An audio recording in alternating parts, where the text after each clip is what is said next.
आपको अपने short hand language by RS में एक बार फिर स्वागत करती हूँ। आज के सेशन में हम लोग एमसीक्यू क्वेश्चंस को लेके डिस्कस करने वाले थे। जैसे कि मैंने आपको पिछले वीडियो में बोलते आ रही थी कि आप लोग को एमसीक्यू क्वेश्चंस के इसमें लेके एक लेक्चर लूंगी मैं, तो उसी चीज़ का है। आज हम लोग एमसीक्यू क्वेश्चंस को कवर करेंगे। मतलब कि जितना अभी तक हमने थ्योरी पढ़ा है, ठीक है, उसी से रिलेटेड मैं इसमें क्वेश्चंस को लेके आई हूँ। और उसी से रिलेटेड जितने भी क्वेश्चन मुझे लगे मैं उनको आज सारी चीज जितने भी क्वेश्चन है उसको मैं आज इसमें डिस्कस करूंगी, और विथ एग्जांपल के साथ, ताकि आपको समझ में आए कि कैसे ये सारी चीजें होती हैं। तो चलिए देखते हैं। जैसे कि आप देख पा रहे होंगे यहाँ पास मैंने लिखा हुआ है। जैसे कि पहला जो हमारा क्वेश्चन मैंने जो बनाया है, मतलब वो क्वेश्चन है जैसे कि आश्रलिपि में कितने स्वर होते हैं। क्योंकि जो भी अगर आईटीआई वाले बच्चे अगर इस वीडियो को देख रहे होंगे तो उनके लिए ये बहुत ज़्यादा हेल्पफुल होने वाला है। क्योंकि आईटीआई स्टेनो जो करते हैं, स्टेनोग्राफर की पढ़ाई, तो उसमें ट्रेड जो थ्योरी होती है उसमें 75 नंबर के क्वेश्चंस जो हैं पूछे जाते हैं। तो स्टेनो में जो भी क्वेश्चंस पूछे जाएंगे उसी से रिलेटेड मैंने इसमें क्वेश्चन लिए हैं। तो बहुत इम्पोर्टेंट है, अगर आप आईटीआई वाले हैं तो उनके लिए ये वीडियो बहुत ही ज़्यादा हेल्पफुल होने वाली है। तो इसको भी बहुत अच्छे से देखिएगा, बहुत अच्छे से पढ़िएगा, ताकि कोई भी मतलब कि आगे चल के आपको कोई दिक्कत ना जाए। और हमने जैसे बोला ही था कि थ्योरी के साथ साथ हम आपको एमसीक्यू क्वेश्चंस को भी कवर करवाएंगे, ताकि आप लोगों को अलग से एमसीक्यू क्वेश्चंस को पढ़ने की जरूरत ना पड़े। इसी जो हमारा थ्योरी है इसी के साथ साथ आपका एमसीक्यू क्वेश्चंस भी आप लोग को याद होते चले। तो आज मैं उसी से लेके कुछ क्वेश्चंस आज मैं इस सेशन पे डिस्कस करूंगी। बाकी की जो अगले क्वेश्चंस मतलब जो और भी बनेंगे, तो बाकी के क्वेश्चंस को हम नेक्स्ट वीडियो में डिस्कस कर लेंगे इसी तरह बीच बीच में। और बाकी जहाँ बीच बीच में जब मैं थ्योरी पढ़ाती हूँ मुझे लगता है कि ये क्वेश्चंस एमसीक्यू क्वेश्चंस में पूछे जाते हैं ऐसे, तो मैं उसमें वैसे भी आप लोग को नोट डाउन करने के लिए बोल देती हूँ। चलिए अपन डिस्कस कर लेते हैं आज के इस क्वेश्चंस को। जैसे लिखा है आश्रलिपि में कितने स्वर होते हैं। तो हमने आपको बताया था आश्रलिपि में कितने स्वर होते हैं, 10 स्वर होते हैं। तो आज हम इन जो हमारे 10 स्वर होते हैं उस 10 स्वर को हम डिस्कस करेंगे, ठीक है। तो आश्रलिपि में हम लोग के टोटल 10 स्वर होते हैं, 10 वॉवेल्स होते हैं। और ये 10 कौन कौन से होते हैं उसको भी हम लोग आज इसमें देख लेते हैं, ताकि आप लोगों को रटना ना पड़े, आप लोग को समझ में आए। बस आप देखो, आपको समझ में आ जाएगा कि कौन कौन से 10 वोवेल्स होते हैं, ठीक है, आश्रलिपि में। तो पहला तो होता है दीर्घ स्वर, जो कि दीर्घ स्वर से 6 लिए गए हैं। तो जो दीर्घ स्वर से 6 लिए गए हैं वो कौन कौन से हैं उनको देखेंगे। पहले हम इनको देख लेते हैं। दीर्घ स्वर से 6 लिए गए हैं। और दूसरा लघु स्वर से, या कि फिर इसी को बोला जाता है ह्रस्व स्वर, जिसको बोलते हैं, क्या बोलते हैं, ह्रस्व स्वर, ठीक है। तो ये चीज हो गया। इससे कितने लिए गए हैं, 4 लिए गए हैं। तो अब ये जो है 6 वो कौन कौन से हैं उसको देख लेते हैं। एक है आ, ए, ई, औ और ओ, और आता है ऊ, ठीक है, बड़ा ऊ। तो इस तरह से हम लोग के ये दीर्घ स्वर हो गए, जिसको हम लोग 6 लेते हैं। बाकी के जो 4 हैं उनको देख लेते हैं। बाकी के 4 कौन कौन से हैं। तो जो ए आता है वो है अपना, और ई है, और आ है, और ऊ है, छोटा ऊ वाला है वो। इस तरह से हम लोग के दीर्घ स्वर हो गए आ, ए, ई, औ, ओ, ऊ। इसी तरह से हमारे लघु या कि ह्रस्व स्वर ए, ई, आ, छोटा वाला, और ऊ। इस तरह से हम लोग के स्वर होते हैं। अगर आप लोगों से आश्रलिपि में कितने स्वर पूछे जाते हैं तो आप लोग बहुत इजीली बता पाओगे। और 10 कौन कौन से होते हैं वो भी आप लोग को समझ में आ गया। कि अब यहीं पास क्वेश्चन और भी बन जाएंगे कि जो दीर्घ स्वर होते हैं, दीर्घ स्वर में कितने स्वर होते हैं, तो आप लोग बहुत इजीली बता पाओगे कि 6 होते हैं। अब वो 6 में अगर एग्जाम्पल के रूप में पूछ लेता है, ये इनमें से अगर दिया हुआ है कि इनमें से दीर्घ स्वर कौन से हैं, तो बहुत इजीली आप इसको बता पाओगे कि जहाँ आ ए ई अ ओ ऊ आता है तो ये दीर्घ स्वर हैं, बाकी के नहीं। ठीक है, अगर यही क्वेश्चन लघु स्वर कौन से हैं या कि ह्रस्व स्वर कौन से हैं उनको पूछता है, तो इसको भी आप बहुत इजीली बता पाओगे। तो यहाँ पास आपके समथिंग 3-4 क्वेश्चंस कवर होते हैं। तो इस तरह से अपना पहला क्वेश्चन कंप्लीट होता है। आई होप आप लोग को बहुत अच्छे से समझ में आ चुका होगा कि 10 स्वर कौन कौन से होते हैं और कैसे होते हैं। अब अगला क्वेश्चन को हम लोग देख लेते हैं कि क्या पूछ रहा है उसमें। अब लिखा है हल्के डैश से हम किसे दर्शाते हैं। अब जैसे कि मैंने अभी आपको बताया कि जो हमारे स्वर होते हैं 2 होते हैं, एक होता है दीर्घ स्वर, ठीक, जिसको दीर्घ स्वर को क्या बोलेंगे, मतलब कि दीर्घ स्वर क्यों बोला गया, क्योंकि जो भी हमारे गहरी जो हमारी मात्राएं बनाते हैं, गहरे डार्क कलर से, डार्क मतलब बनाते हैं, तो उनको हम लोग क्या बोल देते हैं, दीर्घ स्वर बोल देते हैं। उसी को हम लोग बोल देते हैं गहरे जो बिंदु होते हैं या डैश होते हैं उनको। ठीक है, अब लघु स्वर क्या हो जाएगा, जो हल्के मात्राएं बनाई जाती हैं। ठीक है, तो जो लाइट में अपन मात्राएं बनाते हैं तो वो हमारे लघु स्वर हो जाते हैं, और जो डार्क हम लोग स्वर बनाते हैं वो हम लोग के दीर्घ स्वर हो जाते हैं। तो जो हल्के डैश से, अब यहाँ पर सिर्फ क्या पूछा गया है, डैश पूछा गया है, तो हम उसको देखेंगे सिर्फ कि हल्के डैश से हम लोग किसको दर्शाते हैं। तो जो हमारे हल्के डैश से, जो लिखा है यहाँ पास, हल्के डैश से हम किसको दर्शाते हैं, सिर्फ और सिर्फ लघु स्वर को दर्शाते हैं। किसको दर्शाते हैं हम लोग, सिर्फ और सिर्फ लघु स्वर को दर्शाते हैं। तो हल्के डैश से हम लघु स्वर को दर्शाते हैं। तो जितने भी हल्के डैश होंगे वो लघु स्वर हो जाएंगे, और दीर्घ स्वर जो होंगे वो बिंदु वाले हो जाएंगे। ठीक है, अब जैसे लिखा है नेक्स्ट क्वेश्चन ए, आप देख पा रहे होगे, ए एक प्रकार का स्वर है। तो जो ए है वो किस प्रकार का स्वर है हमने बताया ही था। और जो एमसीक्यू क्वेश्चंस है वो सिर्फ और सिर्फ ऋषि प्रणाली की बुक को बस नहीं लेके चलता है, जो सिंह प्रणाली होती है उसको भी लेके वो लोग एमसीक्यू क्वेश्चंस में पूछे जाते हैं। तो कुछ क्वेश्चंस ऐसे होंगे जो कि अपन ऋषि प्रणाली की बुक में पढ़े हैं, और सिंह प्रणाली में वो दूसरे तरीके से कुछ दूसरा उसमें बताया गया है, क्योंकि मात्राएं थोड़ा सा अलग अलग बुक का अलग अलग थोड़ी सी बताई गई हैं। तो एमसीक्यू क्वेश्चंस में कुछ सिंह प्रणाली की बुक को भी हम उसमें एमसीक्यू क्वेश्चंस को ऐड करेंगे। तो आप लोग उस पर कंफ्यूज बिल्कुल भी मत होइएगा कि गलत है, क्योंकि हमने तो ऋषि प्रणाली में कुछ और मात्राएं पढ़ी थी और इसमें कुछ और बताया जा रहा है। तो ऐसा बिल्कुल भी कुछ भी नहीं है, क्योंकि सिंह प्रणाली में अपना अलग है और ऋषि प्रणाली की बुक में अलग है, कुछ थोड़ा सा अलग अलग है। मतलब तो उन चीज़ों को लेके चलेंगे कि सिंह प्रणाली की भी जो एमसीक्यू क्वेश्चंस हैं तो वो अगर पूछे जाते हैं तो उसी को टिक करेंगे, उसको गलत नहीं करेंगे। तो बीच बीच में जैसे कि इसमें बोला है ए एक प्रकार का स्वर है, तो जो ए है ये कौन सा स्वर होता है, जो लघु स्वर होते हैं उसी को बोला जाता है। ठीक है, लघु स्वर ए होता है। तो इस तरह से जो हमारा ए है एक प्रकार का ये लघु स्वर हो गया। अब जैसे कि नेक्स्ट क्वेश्चन लिखा है, रेखाओं की दोनों दिशाओं को कितने भागों में विभाजित किया जाता है।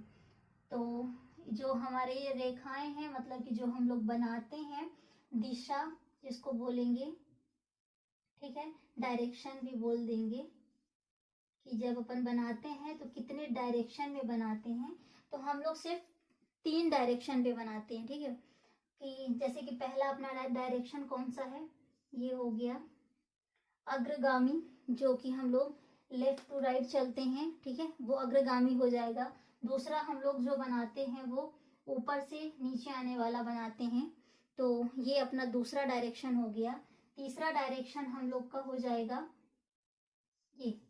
तो इस तरह से बोला गया है कि रेखाओं की दोनों दिशाएं, मतलब ये जो है दोनों दिशाओं को कितने भागों में विभाजित किया गया, तो 3 भागों में विभाजित किया गया है।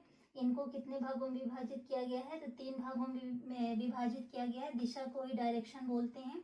तो ये फर्स्ट डायरेक्शन है, ये सेकेंड डायरेक्शन है और ये थर्ड डायरेक्शन है। ठीक है, इस तरह से ये अपने सारे क्वेश्चंस हो गए। और भी अगला क्वेश्चंस देख लेते हैं। तो यहाँ पास जो आंसर होगा तो इसका हो जाएगा लघु स्वर, इसका भी हो जाएगा लघु स्वर, सॉरी ऊपर वाले का, और इसमें जो बोला गया है तो इसको 3 हो जाएगा। ठीक है, क्योंकि 3 दिशाओं में विभाजित किया गया है। ये भी है लघु स्वर, ये हो जाएगा 10। अब लिखा है यदि स्वर रेखा से पहले आए, है ना, जैसे कि मैं आपको बताती ही हूँ कि ता वर्ग हो गया, सा हो गया, देखिए कोई भी व्यंजन हो गए, अगर उसके पहले स्वर आता है, मतलब ता वर्ग सा वर्ग, ता वर्ग और सा वर्ग में इसलिए मैंने ऐसे बोला क्योंकि उसमें लेफ्ट राइट का होता है कि स्वर अगर पहले आए तो लेफ्ट, अगर बाद में आए तो राइट लेते हैं। बट अगर इसमें क्वेश्चन बोला है यदि स्वर रेखा से पहले आए तो उसे रेखा के किस ओर बनाया जाता है, तो हम लोग उसको कहाँ बनाते हैं, लेफ्ट साइड बनाते हैं, जिसको कि हिंदी में बोलते हैं बाईं ओर। ठीक है, बाईं ओर बनाया जाता है। इसका आंसर हो जाएगा राइट कि बाईं ओर बनाया जाता है। जैसे कि कुछ भी लिखा है, आत लिखा है, जैसे कि अत लिखा है, या कि आज लिखा है। ठीक है, 2 एग्जाम्पल ले लेते हैं अपन। अब ये स्वर जो भी हमारी रेखाएं हैं, ठीक है, उसके पहले आया है। तो अब यहाँ पास ता का हम देख लेते हैं कि ता हमारे 2 बनते हैं, लेफ्ट और राइट का। अब जैसे कि इसमें स्वर पहले आया है तो हम लोग इसमें क्या करते हैं, लेफ्ट वाला ता ले लेते हैं, देन इसके पहले जो हमारा स्वर है हम उसको बना देते हैं। ठीक है, तो इस तरह से हमारा ये क्या हो गया, ये जितना लेफ्ट साइड का है इसको हम लोग बोलते हैं बाईं ओर। तो ये सारी चीजें पूछा गया है कि किस, यदि स्वर रेखा से पहले आए तो उससे रेखा को किस ओर दर्शाते हैं, तो बाईं ओर हम दर्शाते हैं। जो भी हमारी मात्राएं होंगी वो हम उसको क्या करते हैं कि बाईं ओर बनाते हैं। ठीक है, अब जैसे दूसरा एग्जांपल लिखा है आज, अब इसका स्वर है डैश से बनता है बड़ा, तो हमने ये दे दिया। फिर ये जो हमारी व्यंजन है ये जा है। अब जो ये हमारी रेखा है, ठीक है, दूसरे एग्जांपल से समझते हैं। जो हमारी ये रेखा है तो ये रेखा से पहले आए, ये हम लोग जो स्वर है, यदि स्वर रेखा से पहले आए तो ये स्वर पहले आया है इस रेखा के। ठीक है, तो उसी रेखा के किस ओर बनाएंगे, लेफ्ट साइड बनाएंगे, जिसको कि हम लोग बाईं ओर बोलते हैं। तो इस तरह से ये बाईं ओर अपना बनाएंगे। तो इसका जो करेक्ट आंसर है यही है कि अगर स्वर रेखा से पहले आता है तो उसको हम बाईं ओर बनाते हैं, ना कि दाईं ओर। तो इस तरह से ये आप लोग को समझ में आ गया होगा कि कैसे इसको बाईं ओर बोला जाता है। ठीक है, अब अगला क्वेश्चन जैसे लिखा है किस स्थान पर स्वर समतल रेखा को काट कर लिखा जाता है ना। तो इसमें मैंने आपको बताया था जो स्वर है अपने तीन है, मतलब कि 3 प्लेस पे बनाए जाते हैं। जैसे कि मैंने आपको बताया था ये कोई लाइन है, अगर फर्स्ट प्लेस की मात्राएं आती हैं तो हम उसको लाइन के ऊपर बनाते हैं। अगर सेकंड प्लेस की मात्राएं हैं तो हम उसको क्या करते हैं, लाइन पे बनाते हैं। अगर थर्ड प्लेस की मात्राएं हैं तो उसको हम लाइन काट के बनाते हैं। लेकिन जो थर्ड प्लेस की मात्राएं होती हैं, अगर का वर्ग का है या कि फिर माना अंगा है, ठीक है, तो इनको बस हम लोग लाइन पे ही बनाते हैं, लाइन के नीचे नहीं, मतलब लाइन काट के नहीं बना सकते क्योंकि ये तो आड़ी रेखाएं हैं, तो इस वजह से तो खाली इसका बस है। बाकी का जो हमारे प्लेस हैं तो 3 है, 3 प्लेस पे बना रखते हैं। तो इसमें वही बोला है कि किस स्थान पर स्वर समतल रेखा को काट कर लिखा जाता है। तो हमने अभी आपको बताया कि अगर हम काट कर लिखते हैं तो वो हमारा क्या हो जाएगा, थर्ड प्लेस का है, ये प्रथम स्थान है। ठीक है, और ये द्वितीय स्थान है और ये तृतीय स्थान है। ठीक है, तो ये हम लोग का जो क्वेश्चन पूछा है समतल रेखा को काट कर लिखा जाता है तो वो होती है तृतीय स्थान। तो हम लोग यहाँ पास जो इसका करेक्ट आंसर है वो हो जाएगा तृतीय स्थान। हम लोग एग्जाम्पल से कुछ समझ लेते हैं, जैसे कि फॉर एग्जाम्पल लिखा हुआ है जिला। ठीक है, अब ये जिला है तो जा है प्लस ई है प्लस ला है प्लस आ है। अब ये देख पर थर्ड प्लेस का है ना, तो जब थर्ड प्लेस का है तो जो जिला है हम लोग का थर्ड प्लेस का, तो इसको हम लोग क्या करेंगे, जा को व्यंजन को लाइन काट के बनाएंगे। देन इसके बाद ला बनाएंगे, तो ये हो जाएगा हमारा जिला। वैसे तो चाहे तो मात्राएं आगे चल के नहीं देंगे, बट अभी हम लोग देंगे यहाँ पास। तो ये जा है, अब जा का आप देख पा रहे होंगे कि ये ई है। अभी इस व्यंजन का थर्ड प्लेस तो यहाँ पास है, तो यहाँ पास से तो हमारा ला का फर्स्ट स्टार्ट हो जाता है, इसलिए हम इसको दूसरे व्यंजन के पहले बनाएंगे और हम ई की मात्रा देंगे और ला का ये हो जाएगा। तो इस तरह से जिला लिखा है। तो जो हमने ये जा बनाया, मतलब कि दूसरा एग्जाम्पल देख लीजिए, इसी से जी लिखा है ना, तो ये हम लोग जी बनाए। तो इस तरह से लाइन काट के हम लोग बनाएंगे जा को। तो ये हो जाता है लाइन, समतल रेखा को काट कर लिखा जाता है, तो ये है हम लोग का समतल रेखा को काट कर। तो ये तृतीय स्थान की जितनी भी मात्राएं अगर आती हैं तृतीय स्थान का है, तो उसको हम लोग लाइन काट कर बनाते हैं। नेक्स्ट क्वेश्चन है, द्वितीय स्थान का स्वर समतल रेखा पर कहाँ दर्शाया जाता है। जैसे कि अभी हमने तृतीय स्थान का देखा, अब इसी तरह सेम टू सेम पूछ रहा है द्वितीय स्थान का अगर आता है तो उसको हम कैसे दर्शाएंगे। तो इसको भी हम लोग क्या करेंगे कि जो भी हमारे तृतीय स्थान की द्वितीय स्थान के अगर कोई व्यंजन या स्वर आते हैं, तो हम उसको समतल रेखा, जो हमारी ये है समतल रेखा, इसको हम छूते हुए बनाएंगे, है ना। तो इसका राइट आंसर क्या हो जाएगा, छूते हुए, छूते हुए बनाएंगे, ठीक है। तो विथ एग्जाम्पल के साथ समझना है। तो जैसे कि हम ले लेते हैं रोल, रोल ही नहीं कुछ, इसी से करते हैं जा का ही जेल।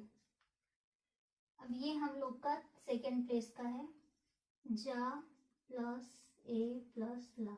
अब ये आप इससे तो आप समझ गए होंगे कि ये सेकेंड प्लेस का है, तो ये हम ये लाइन पे छूता हुआ हमने बनाया, ठीक है।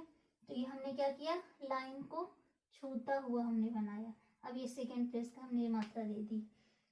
तो इस तरह से हमारा ये छूता हुआ हो गया। और जब थर्ड प्लेस का था तो हमने जब जिला लिखा था तो क्या जी लिखे थे, तो क्या किए थे, काट के बनाए थे। तो ये हो गया लाइन काट के समतल रेखा को काटते हुए, ये समतल रेखा को छूता हुआ। तो इसका राइट आंसर हो जाएगा द्वितीय स्थान के जो भी स्वर होंगे तो वो समतल रेखा को छूते हुए दर्शाए जाते हैं, ठीक है। अब जैसे कि अगला क्वेश्चन है, अश्वलिपि में दीर्घ स्वर कितने होते हैं। हमने जैसे कि अपन यहाँ पास डिस्कस किए थे ना, वही क्वेश्चन यहाँ पास से है कि दीर्घ स्वर कितने होते हैं। तो हमने अभी पढ़ा ही है कि 6 होते हैं। टोटल कितने होते हैं दीर्घ स्वर अश्वलिपि में, वो होते हैं 6, ठीक है। तो हमारे दीर्घ स्वर होते हैं 6, और आप लोग को समझ में आ गया होगा कि 6 कौन कौन से हैं। तो एक बार और देख लेते हैं, ये हैं अपने दीर्घ स्वर, ठीक है।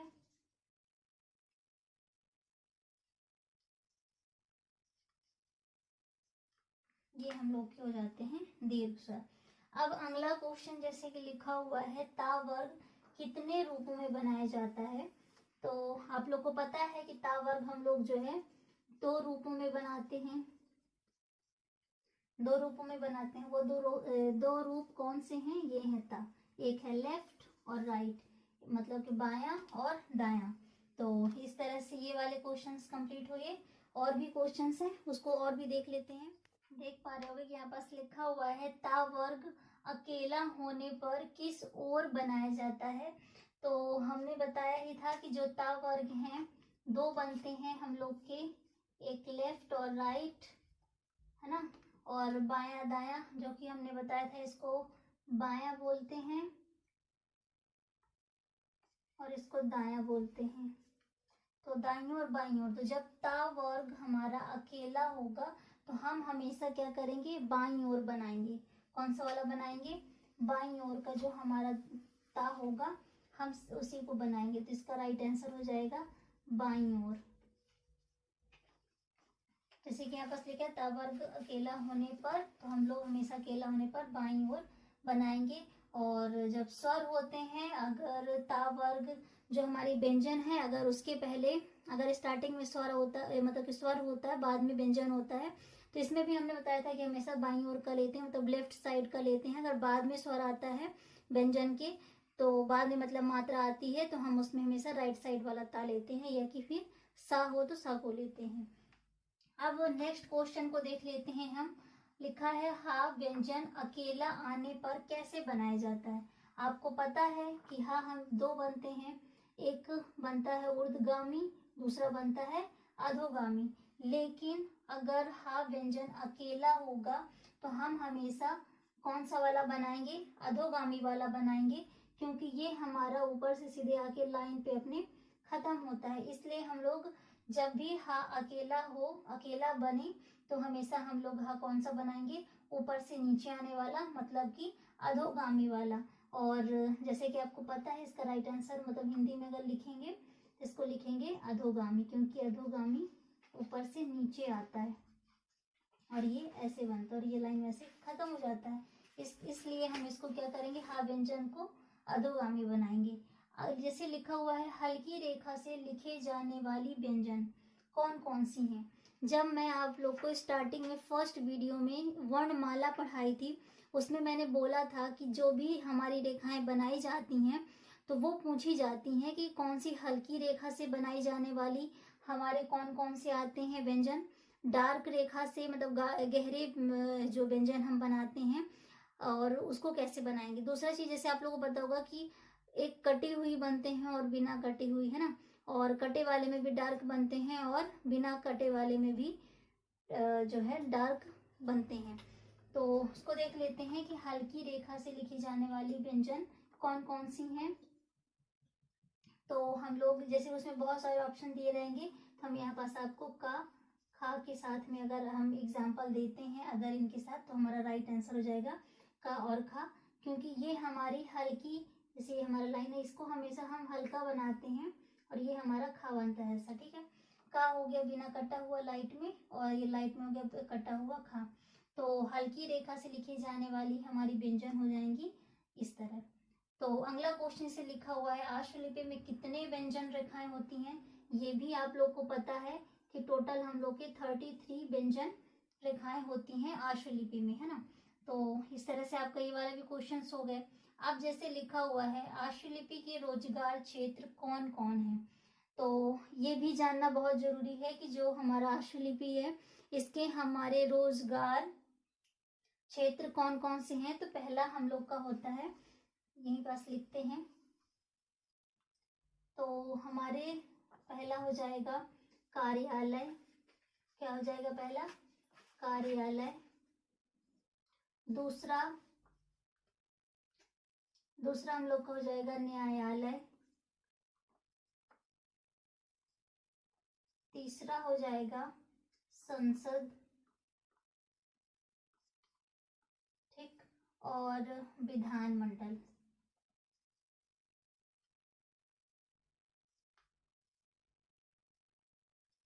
हो जाएंगे कार्यालय, संसद, न्यायालय, विधानमंडल। तो अगर क्वेश्चन में ये देता है और बाद में उपरोक्त सभी, तो उपरोक्त सभी में आप टिक कर दीजिएगा तो आपके वो राइट आंसर हो जाएगा। तो कार्यालय, न्यायालय, संसद और विधानमंडल ये हम लोग के रोजगार क्षेत्र हैं। अब जैसे लिखा हुआ है नेक्स्ट क्वेश्चन में मा ना अंगा तथा आड़ा व्यंजन, आड़ा जो है व्यंजन क्या कहलाते हैं। तो इसमें इसको क्या हम लोग बोलेंगे कि इसको क्या बोलते हैं, क्योंकि ये जब अपन इसमें ऑप्शन दिए रहेंगे नासिक, अधोगामी, स्पर्श व्यंजन या कि इनमें से कुछ भी नहीं, तो जो हमारे माना अंगाड़ा है तो ये हम लोग के नासिक व्यंजन कहलाते हैं। तो हम लोग इसको क्या बोलेंगे, नासिक। अगर इसमें ऑप्शन में हमारे अगर नासिक लिखा हुआ है, नाक के, नासिक क्यों बोलते हैं, क्योंकि ये नाक के भल से, तो नाक के उसमें से बोली जाती है मा ना अंगा, तो इसलिए इसका राइट आंसर क्या हो जाएगा, नासिक। तो अगर ऑप्शन में नासिक लिखा हुआ है तो आप नासिक को टिक कर दीजिएगा अगर मानांगा व्यंजन क्या कहलाते हैं लिखा हुआ है तो। अब जैसे कि लिखा है नेक्स्ट क्वेश्चन, मोटी वक्र रेखाओं को अकेले लिखते समय निम्न में से किस बात का ध्यान रखना चाहिए। तो हमने आपको बताया था कि जब हम ता वर्ग लिखते हैं, ठीक है, ये हमारा एग्जाम्पल है, ता वर्ग लिखते हैं तो इसमें हमने बताया था कि जो ऊपर की मतलब स्टार्टिंग का और एंड का पोर्शन है ये हमेशा पतला होना चाहिए, मतलब दोनों रेखाएं ऊपर नीचे की पतली होनी चाहिए और सेंटर का क्या होना चाहिए, मोटा होना चाहिए। तो अगर क्वेश्चन के जो के अकॉर्डिंग अगर ऑप्शन में लिखा हुआ रहेगा कि सारी रेखा क्या हो, सारी रेखा मोटी ना हो, सारी सॉरी रेखा सारी मोटी ना हो बल्कि उनके दोनों किनारे पतले हों, है ना। जैसे कि मैंने ये ता का लिया कि ये ऊपर ऊपर पतला हो और नीचे सेंटर में मोटा हो, इस तरह के इसमें है कि ऊपर की दोनों सारी रेखा जो है, रेखा जो हमारी सारी मोटी ना हो बल्कि उनके दोनों किनारे पतले हों, ठीक है। तो इस तरह से इसका राइट आंसर होगा। नेक्स्ट क्वेश्चन पूछा है आशुलिपि में पहली पुस्तक कब लिखी गई थी। तो जो आशुलिपि में पहली पुस्तक लिखी गई थी वो लिखी गई थी, कब लिखी गई थी, 1588 में लिखी गई थी। तो आशुलिपि में पहली पुस्तक 1588 में लिखी गई थी। अब नेक्स्ट क्वेश्चन जो है पिटमैन सिद्धांत की शुरुआत कब हुई थी। तो जो ये पिटमैन की सिद्धांत है ये हम लोग की 1861 में जो है शुरू हुई थी, ठीक है। अब जैसे कि नेक्स्ट क्वेश्चन है स्लोएन डुप्लोएन की शुरुआत किसके लिए हुई थी। तो ये जो स्लोएन डुप्लोएन की जो शुरुआत थी ये किसके लिए हुई थी, फ्रेंच के लिए हुई थी। तो ये हम लोग के हैं कुछ इम्पोर्टेंट क्वेश्चंस जो कि थोड़ा सा ज़्यादा पूछे जाते हैं, और भी बाकी के क्वेश्चंस को हम डिस्कस करेंगे आगे के वीडियो पे। तो इस तरह से हमारे सारे क्वेश्चंस लेके आई थी मैं अभी, और भी क्वेश्चंस बनते हैं अभी तक के थ्योरी में, तो उसको हम नेक्स्ट वीडियो में कवर कर लेंगे, आगे के जो कुछ और वीडियो होंगे उसमें। तो आज का अपना सेशन यहीं तक रखते हैं। अगर आप लोगों को अच्छा लगता है मेरा वीडियो, समझ में आता है, आप लोगों को हेल्पफुल होता है आपके लिए, तो प्लीज़ मेरे इस चैनल को सब्सक्राइब करिए, लाइक करिए और ज़्यादा से ज़्यादा लोग को शेयर करिए, ठीक है। बाय, नमस्ते।